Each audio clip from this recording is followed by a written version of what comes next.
Hi friends, welcome to our channel. ఈరోజు కాకరకాయ పులుసు పెడుతున్నాను.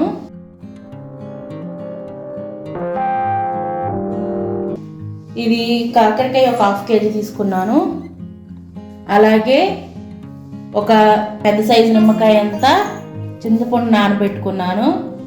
అలాగే ఒక పెద్ద ఉల్లిపాయలు 2, కొత్తిమీర. ఇది ఏంటంటే మనకి పులుసులోకి చిన్న బెల్లం ముక్కేస్తే చాలా బాగుంటుంది కాకరకాయ పులుసులో. కరివేపాకు, పచ్చిమిర్చి ఒక 2, అలాగే సాల్ట్ రుచికి సరిపడా, కారం 2 స్పూన్లు, పసుపు 1/2 స్పూను, తాలింపు దినుసులు 1 స్పూను, ఆయిల్ మనకి కావాల్సినంత వేసుకోండి. అలాగే ఇంగువ తాలింపు పెట్టుకోవడానికి.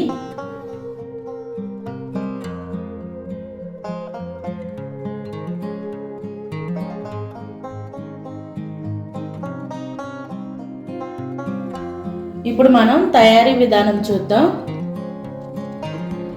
ఇప్పుడు మనం స్టవ్ వెలిగించుకొని ఒక గిన్నె పెట్టుకుందాము. ఇప్పుడు మనం ఆయిల్ వేసుకుందాం. ఇప్పుడు మనం తాలింపు దినుసులు వేసుకుందాం.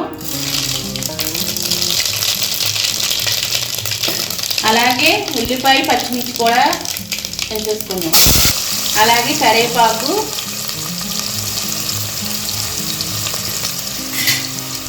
ఒకసారి కలిపేసుకుందాం. ఫస్ట్గా మూత పెట్టేసుకుని ఒక 5 నిమిషాలు మగ్గ పెట్టుకుందాం.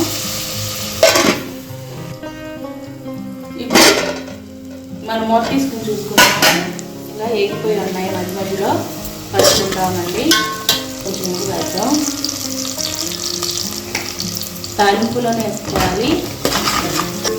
ఇప్పుడు దీంట్లోనే కాకరకాయ ముక్కలు వేసేసుకుందాం. ఇవి బాగా కలిపేసుకుని దీంట్లో 1 స్పూను సాల్ట్. ఇప్పుడు మూత పెట్టేసుకుందాం. ఇది ఒక 5 నిమిషాలు మగ్గ పెట్టుకుని అప్పుడు మిగతా ప్రాసెస్ చూసుకుందాం. మనం మూత చూసుకుందాం. ఇప్పుడు ఈ స్టేజ్లో ఉన్నప్పుడు మనం ఆల్రెడీ సాల్ట్ వేసుకున్నాం కదా, కొద్దిగా పసుపు, అలాగే ఒక 2 స్పూన్ల కారం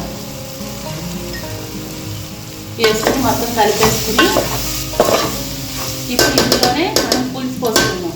ఇప్పుడు మనం రసం పోసేసుకుందాం.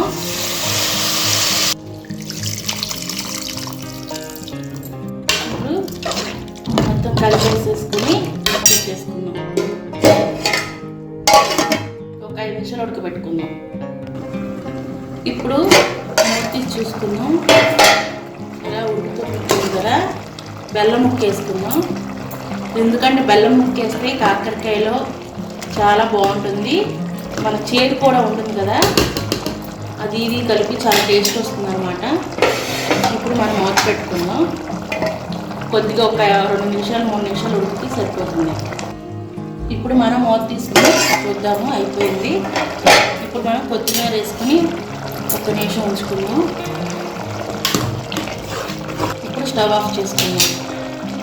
చూసారుగా ఫ్రెండ్స్, కాకరకాయ పులుసు ఇలా చేసుకోండి. చాలా మంచిది హెల్త్కి, షుగర్కి, మనకి లోపల కడుపులో ఉన్న పురుగులన్నీ చనిపోతాయి. చిన్నపిల్లలకు కూడా చాలా మంచిది.